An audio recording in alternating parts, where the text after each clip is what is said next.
السلام علیکم ورحمۃ اللہ تعالی وبرکاتہ۔ اعوذ باللہ من الشیطان الرجیم، بسم اللہ الرحمن الرحیم۔ درود شریف پڑھیں۔ اللہم صلی علی سیدنا مولانا محمد معدن الجود والکرم وآلہ وصحبہ وبارک وسلم علیہ، صلاۃ و سلام علیک یا رسول اللہ۔ کل آپ نے ایک مسئلہ قرأت قرآن بیرون نماز کے باہر قرآن پڑھنے کے بارے میں سماعت کیا کہ مجمع میں سب لوگ بلند آواز سے قرآن مجید پڑھیں، یہ حرام ہے۔ اکثر تیجوں میں سب بلند آواز سے پڑھتے ہیں، یہ حرام ہے۔ اگر چند شخص پڑھنے والے ہوں تو حکم ہے کہ آہستہ پڑھیں۔ در مختار وغیرہ۔ بازاروں میں اور جہاں لوگ کاموں میں مشغول ہوں بلند آواز سے پڑھنا جائز نہیں ہے۔ لوگ اگر نہ سنیں گے تو گناہ پڑھنے والے پر ہوگا۔ جہاں کوئی شخص علم دین پڑھا رہا ہے یا طالب علم علم دین کی تکرار کرتے یا مطالعہ دیکھتے ہوں، مدرسے کے بچے جہاں آپس میں علمی تکرار کر رہے ہیں اور استاد یا ان کو پڑھا رہے ہیں، یا پھر بچے مدرسے کے مطالعہ میں مشغول ہیں، یعنی کتاب دیکھنے میں، وہاں بھی بلند آواز سے پڑھنا منع ہے۔ قرآن مجید سننا تلاوت کرنے اور نفل پڑھنے سے افضل ہے۔ تلاوت کرنے میں کوئی شخص معظم دینی، یعنی جن کی دینداری کی وجہ سے تعظیم کی جاتی ہو، جیسے بادشاہ اسلام یعنی سلطنت اسلامیہ کا بادشاہ، یا عالم دین، یا پیر، یا استاذ، یا باپ آ جائے تو تلاوت کرنے والا اس کی تعظیم کو کھڑا ہو سکتا ہے۔ جو معظم دینی ہے، پیر ہو، استاد ہو، باپ ہو، یا بادشاہ اسلام ہو، یا اور کوئی معظم دینی ہو، تو اس کی تعظیم کے لیے تلاوت کرنے والا کھڑا ہو سکتا ہے۔ عورت سے قرآن مجید پڑھنا غیر محرم نابینا سے پڑھنے سے بہتر ہے۔ غیر محرم وہ ہے جس سے نکاح اس کا حرام نہ ہو، اور وہ نابینا ہو تو اس نابینا غیر محرم سے پڑھنے سے بہتر عورت سے پڑھے کہ اگرچہ وہ اسے دیکھتا نہیں مگر آواز تو سنتا ہے، اور عورت کی آواز بھی عورت ہے، یعنی غیر محرم کو بلا ضرورت سنانے کی اجازت نہیں۔ قرآن پڑھ کر بھلا دینا گناہ ہے۔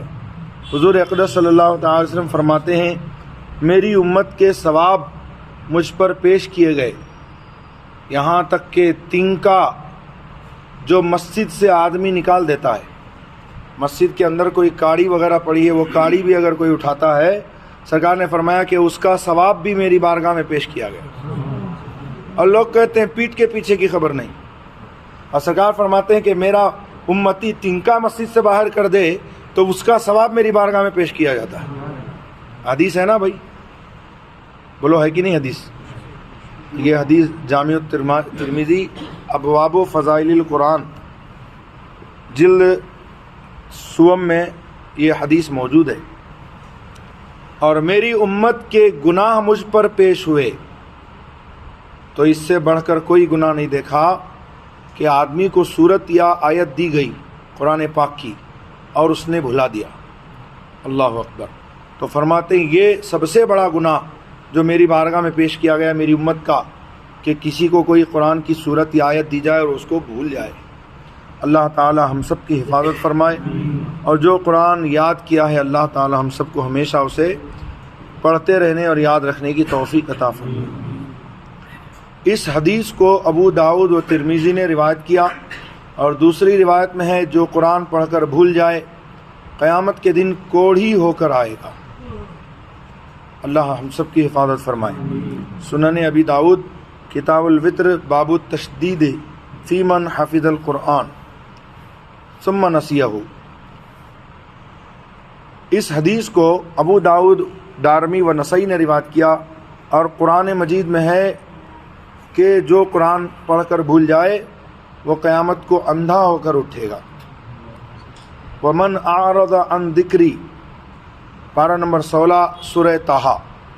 اللہ تعالیٰ اپنے حبیب علیہ السلام صدقے ہم سب کو ہر قرآن کی ہر آیت، ہر صورت یاد رکھنے کی توفیق عطا فرمائے. جو شخص غلط پڑھتا ہو سننے والے پر واجب ہے کہ بتا دے، بشرطے کہ بتانے کی وجہ سے کینہ و حسد پیدا نہ ہو. ورنہ کچھ لوگ، بلکہ بہت سارے لوگ ایسے ہیں کہ بتانے سے بگڑ جاتے ہیں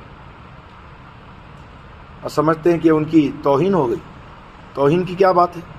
قرآن مجید آپ نے غلط پڑھا، اس کو اگر بتا دیا کسی نے صحیح تو یہ تو اچھی بات ہے. اس میں بگڑ جانا یہ جہالت کی علامت ہے. اسی طرح اگر کسی کا مصحف شریف اپنے پاس عاریت ہے، یعنی کسی نے آپ کو دیا ہے کہ بھئی اس کو رکھو، پڑھو، اپنے پاس رکھے رہو، اگر اس میں کتابت کی غلطی دیکھے بتا دینا واجب ہے. قرآن مجید نہایت باریک قلم سے لکھ کر چھوٹا کر دینا، جیسا آج کل تعویذ قرآن چھپتے ہیں بالکل اتنے چھوٹے سے، اور اس کو گلے میں بھی باندھ لیتے ہیں لوگ، اور کھول کے دیکھو تو کچھ پڑھا ہی نہیں جاتا. تو ایسا قرآن چھپانا مکروہ ہے کہ اس میں تحقیر کی صورت ہے. بلکہ حمائل یعنی چھوٹے سائز کا قرآن جو گلے میں لٹکاتے ہیں وہ بھی نہ چاہیے. ایسا قرآن بھی چھپانا نہیں چاہیے. قرآن مجید کو چھپانے کا مقصد ہے کہ تلاوت کرنا، اور جب اس کی تلاوت ہی نہ ہو سکے تو چھپانے کا مقصد ہی پورا نہیں ہوا. اس لیے اس کو ایسے چھپانا کہ قرآن شریف کوئی دیکھ کر آرام سے پڑھ سکے، تو اس انداز سے چھپانا چاہیے. اب بالکل چھوٹا اگر چھپا دیں کہ آدمی گھور کے دیکھے تب بھی اس کو سمجھ نہ آئے تو اس سے کیا فائدہ. وما علینا الا البلاغ وآخر دعوانا الحمدللہ رب العالمین. اللہم صلی علی سیدنا محمد وعلی صحابہ اجمعین. یا اللہ اپنے کرم سے اپنے حبیب علیہ السلام صدقے سے جو درس ہو ایسے اپنی بارگاہ میں قبول فرما. قرآن مجید کی جو صورتیں آیتیں ہم نے یاد کی ہیں اسے ہمیشہ یاد رکھنے کی توفیق دے، جو بھول گئے ہیں اسے بھی یاد کرنے کی توفیق دے. یا اللہ ہمیں جو بیمار ہیں انہیں شفا دے. جناب رفیق صاحب جو زیادہ علیل ہیں، بستر علالت پر ہیں، ان کو صحت کاملہ و عاجلہ وہ شفائے کاملہ عاجلہ و عاجلہ عطا فرما. صحت، عافیت، توانائی و تندرستی عطا